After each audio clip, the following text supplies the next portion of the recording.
Bonjour à tous et bienvenue sur notre chaîne Afrotech Formation.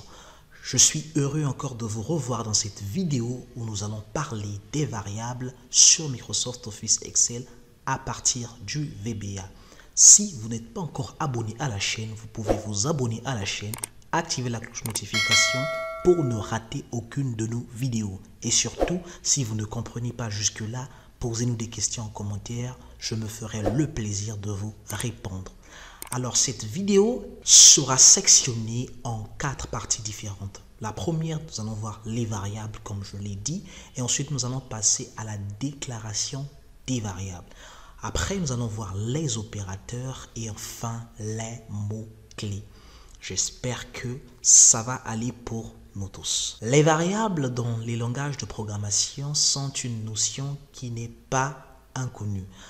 Étant donné que le Visual Basic for Application est aussi un langage de programmation, donc nous avons forcément besoin de connaître la notion de variable et de savoir comment celui-ci fonctionne sur Excel.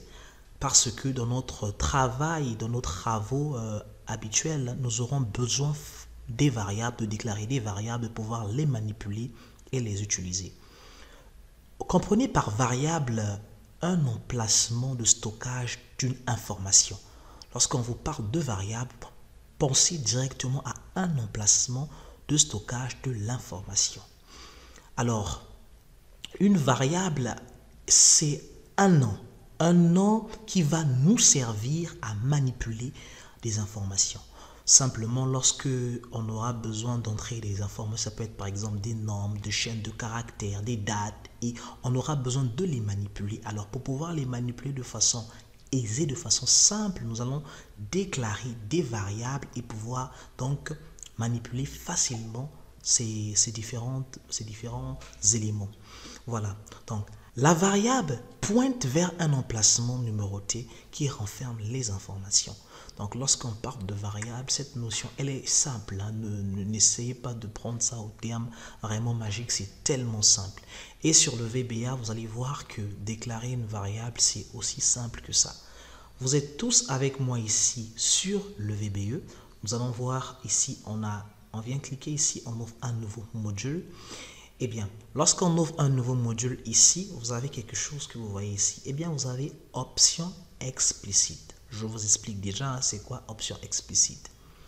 Lorsqu'on travaille sur du code pour une meilleure lisibilité, une meilleure exécution, nous devons bien arranger nos éléments, bien les mettre dans notre code et aussi déclarer les variables.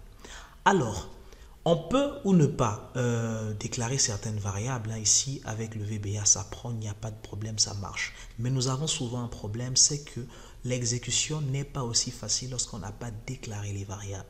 Lorsque vous voyez ici option explicite, ça veut tout simplement dire que sur tous nos programmes que nous allons faire, eh bien, la déclaration de variables sera obligatoire. Et option explicite va nous aider.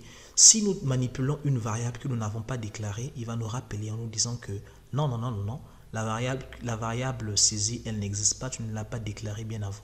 Donc, ça va nous mettre la puce à l'oreille à mieux nous organiser. Ici, nous avons les différents éléments que nous avons vus. Si nous venons dans l'onglet exécution ici, plutôt dans l'onglet outils, nous avons options et vous allez voir ici, nous avons déclaration des variables obligatoires. Quand vous cochez cela, eh bien, vous allez voir, si vous cliquez sur OK, vous aurez dans tous vos bouts de code option explicite. Donc là, c'est déjà une bonne chose. Dès lors que vous avez choisi le nom de votre variable, parce qu'il faut commencer par là, alors qu'est-ce que vous faites? Vous devez déclarer la variable. Maintenant, avant la déclaration de la variable, il faut comprendre qu'il y a des noms qu'il ne faut pas donner à n'importe quelle variable. Par exemple, ici, j'ai ici code. Voilà, code comme ça, 242. Pour une variable, c'est bon. On peut écrire une variable code 242 comme ça, c'est bien. Je peux avoir par exemple ici code comme ceci là, je clique ceci, 242. Eh bien, c'est toujours bon, il n'y a pas de problème. Donc, voilà, je peux écrire aussi ici, je peux dire, voilà, je vais dire, voilà, mère. Ici là, par exemple, je vais dire 345. 345, comme ceci. Eh bien, vous pouvez le mettre, mais je vous recommande de ne pas utiliser des accent aigu, E accent grave et par exemple I tréma, de ne pas les utiliser tout simplement. Pourquoi? Parce que la plupart du temps, on ne l'utilise pas. D'ailleurs, il y a même des langages de programmation qui sont très stricts par rapport à ça. C'est bien récemment que les langages de programmation intègrent ça dans la déclaration des variables. Donc, le mieux pour vous, c'est de pouvoir déclarer les variables de les deux manières qui ont été faites de façon précédente. Ça, c'est ce qu'il faut faire. Donc là, je vais tout simplement écrire ici, eh bien, ce qu'il faut faire. Voilà. Voilà ce qu'il faut faire. Là, c'est normal hein, parce que je n'ai pas déclaré ça. Donc, je vais venir ici.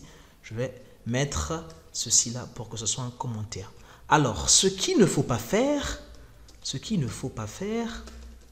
ça c'est très important parce que ne faut pas faire, ici c'est quoi? Eh bien, ce qu'il ne faut pas faire, c'est de commencer une variable en écrivant par exemple 242 code comme ceci. Il ne faut pas. Vous avez vu même automatiquement ici le 242 il est mis à part. Donc il ne faut pas écrire une variable comme ça. Il ne faut pas écrire une variable par exemple, on va dire code arrobase 242. Donc doucement, je suis là, code arrobase 242. Ce n'est pas, on n'écrit pas une variable comme ça. Ou encore, donc c'est un caractère spécial, hein. Par exemple, vous pouvez mettre le dièse, c'est pas bon du tout, c'est pas autorisé. La parenthèse, c'est pas bon du tout. Ou bien encore, vous pouvez avoir ici code et puis vous mettez espace 242. Il ne faut pas déclarer vos variables comme ça. Alors, une fois que vous avez choisi le nom de votre variable pour pouvoir les déclarer, qu'est-ce qu'il faut faire? Eh bien, je vais effacer ça. Il faut utiliser la commande dim. Ici, on va dire dim, ici, par exemple, 242, et code 242, comme ceci, voilà. Voilà. Ça veut dire quoi, dim? Eh bien, dim renvoie à dimension. Alors, lorsqu'on met dim 242, il fait deux choses. La première des choses est créer la variable. La deuxième des choses, c'est qu'il lui affecte un espace mémoire. Maintenant, lorsque nous avons notre variable, nous ne devons pas oublier quelque chose. Eh bien, nous avons le type de données que contient la variable. Parce que là, nous avons mis une variable neutre. On ne sait pas quel type de variable s'agit-il. Maintenant, vous devez savoir qu'on a une liste. Et cette liste-là, elle est grande. Nous pouvons avoir des bytes. Donc, dire par exemple la variable est de type byte. Nous pouvons avoir integer, string. Nous pouvons avoir long. Nous pouvons avoir currency. Nous pouvons avoir variant. Ça dépend. Et donc, en fonction de ce que vous voulez manipuler, de l'information que vous voulez manipuler, vous déclarez la variable qu'il faut. Si vous avez des difficultés par rapport à ça, vous pouvez consulter l'aide Office. Ils sont vraiment clairs sur ça. Par exemple, ici, on peut dire dim code 242. Alors, pour montrer par exemple que c'est un entier, donc integer, qu'est-ce qu'on peut dire ici? On peut dire, eh bien, as integer, comme ceci. Voilà. Donc là, on a déclaré une variable de type integer. Donc, le nom de la variable, c'est code 242. Voilà. Nous pouvons avoir... donc là, par exemple, si je... Donc, j'ai oublié la structure minimale, un sub, eh bien, start. Voilà. Start comme ceci. Hein. J'ai oublié. Voilà. Comme ça, on peut venir ici et là.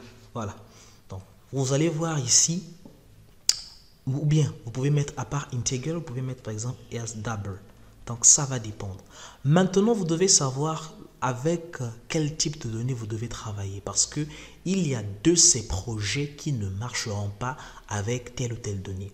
La vidéo précédente que j'ai fait pour trouver le factoriel d'un nombre, vous allez vous rendre compte que le double que j'avais initialement déclaré ne pouvait pas contenir l'information qu'il fallait. Je vous laisse le lien de la vidéo ici, vous pouvez la revoir. Alors, une fois que vous avez déclaré votre variable, vous pouvez ici la manipuler facilement. Dans notre exemple ici, par exemple, on peut prendre code 242. Ici, on peut dire par exemple code 242 égale code 242 ici, divisé, bon, on va dire multiplié par 6. Alors, regardez un peu. Ici, si je prends un message box, je vais essayer d'afficher ça. Eh bien, un message box code 242. En réalité, ici, code 242 n'aura plus comme valeur 3, mais plutôt il aura comme valeur, ici, on va dire, code 242 que multiplie 6, donc 3 fois 6, techniquement, ça va donner 18. Donc, on va venir ici, nous allons lancer, eh bien, nous avons 18. C'est normal, hein, parce que là, en fait, nous avons changé ici notre variable. Nous l'avons changé tout simplement. Donc, nous pouvons manipuler des variables de cette façon-là et de plusieurs façons. Alors, regardez un peu ce que nous allons faire ici.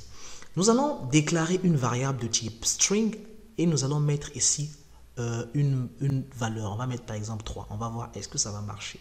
On va dire ici, eh bien, dim, on va dire text as, eh bien, string, comme ceci. Voilà. Et maintenant ici, là, on va dire ça là, eh bien, texte ici égale à code 242, voilà, que multiplie, on va dire, 10, tout simplement. Regardez, ici donc on va afficher texte, on est parti ici, et ça fait 180. Alors, vous avez vu que nous avons déclaré texte comme string, mais il a pu contenir 3. Vous voyez que ça marche. Maintenant, on va essayer de faire le contraire. Vous êtes d'accord avec moi? Qu'est-ce que nous allons faire ici? Eh bien, nous allons faire le contraire. Ici, nous allons déclarer ici encore un autre texte. On va dire ici dim, on va dire texte, on va dire texte 1, comme ceci, et on va dire ici as. Regardez ici, là, on va dire, eh bien, integer. Alors, maintenant, dans texte 1, qu'est-ce que nous allons faire? On va dire texte 1 ici est égal à, eh bien, de type entier, nous on va appeler ça, maintenant, on va dire, eh bien, domicile, comme ceci. Voilà. On va voir est-ce que ça va marcher. Ici, on va faire un message box. On a un problème. Eh bien, pourquoi? C'est à cause du type. Regardez, Visual Basic for Application nous dit incompatibilité du type, de type. Donc, la déboga, c'est à ce niveau-là que nous avons un problème. Donc, le type de variable que nous déclarons doit être en conforme avec l'information que nous allons stocker. Si vous faites attention à la déclaration que vous faites, hein, vous aurez moins de soucis dans l'exécution de votre code. Alors, on va passer encore à un autre élément. Eh bien, il s'agit du codage en dur. Regardez ici, lorsque j'ai déclaré code 242 ici, j'ai mis code 242 égale à code 242 que multiplie 6. Regardez ce type de codage-là, on appelle ça le codage en dur. Regardez un peu. La valeur de 6 que j'ai donnée ici, je pouvais bien faire une variable. En fait, on va dire par exemple une constante. Parce que, à part la variable que nous avons aussi la possibilité de déclarer des constantes. Alors, qu'est-ce qui se passe? Là, la valeur de 6 peut changer. Eh bien, si nous l'avons déjà mis dans la constante et que nous allons utiliser peut-être cette valeur-là de façon répétée dans le code, le mieux, c'est de pouvoir la mettre soit dans une constante ou bien soit dans une variable. Donc là, c'est très important pour nous de pouvoir faire attention de la manière dont nous codons pour des raisons de lisibilité et de visibilité de code. Pour terminer avec la déclaration des variables, nous allons voir quelque chose d'intéressant. Nous allons voir, eh bien, les areas. Les areas, ce sont des tableaux ou encore les matrices. Regardez, je vais prendre un exemple ici. Je vais effacer tout ce que j'ai mis là. Eh bien, là, qu'est-ce que je vais faire? Je veux déclarer une variable. Je vais dire dim ici, eh bien, de type string. Je vais appeler ça, par exemple, moi. D'accord? Je dis dim moi ici. Eh bien, moi, là, je vais mettre ici 3. Regardez, eh bien, je vais mettre ici as string, comme ceci. Voilà.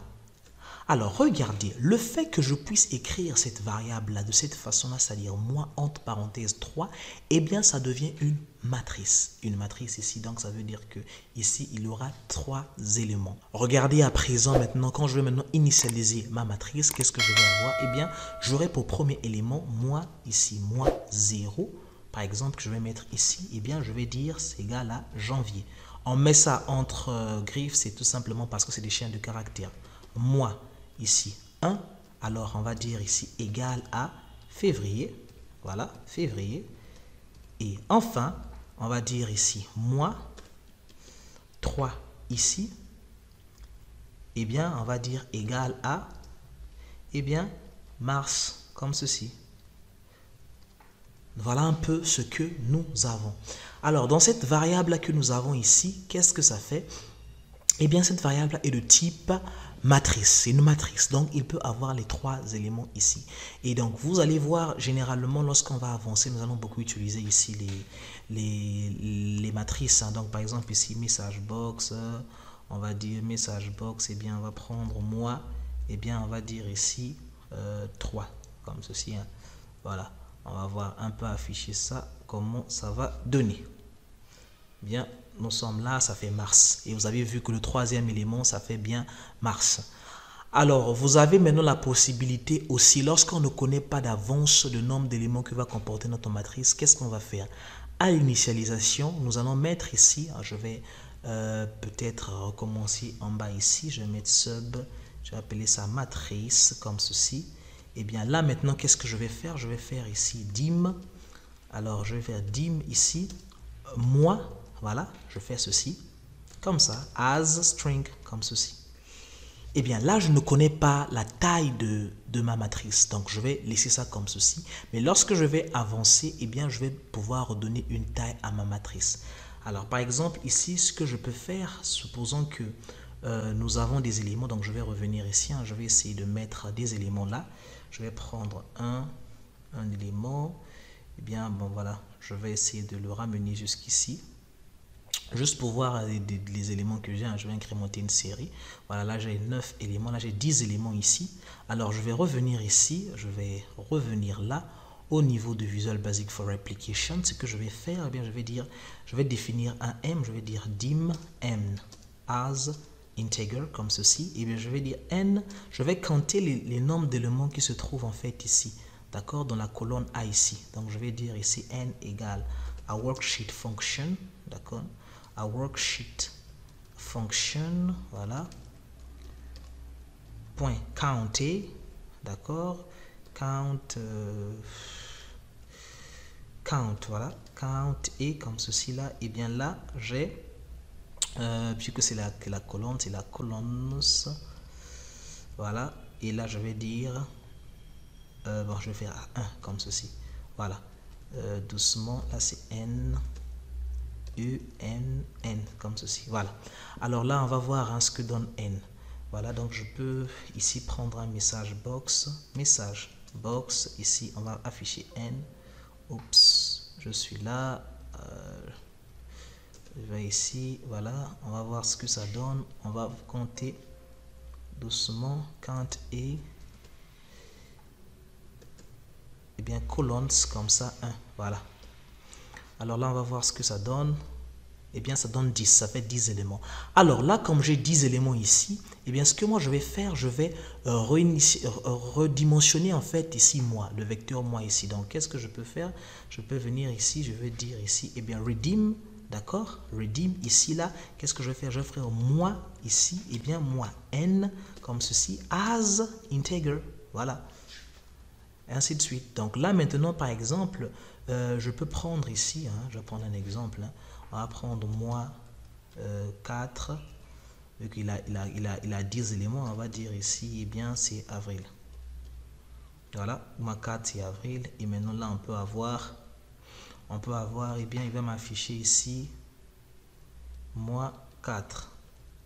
Ça va prendre ici avril en même temps.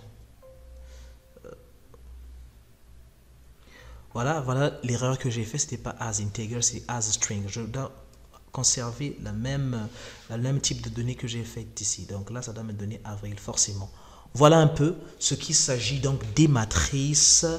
Et facilement, vous pouvez avoir, on va beaucoup utiliser ça au long de la formation.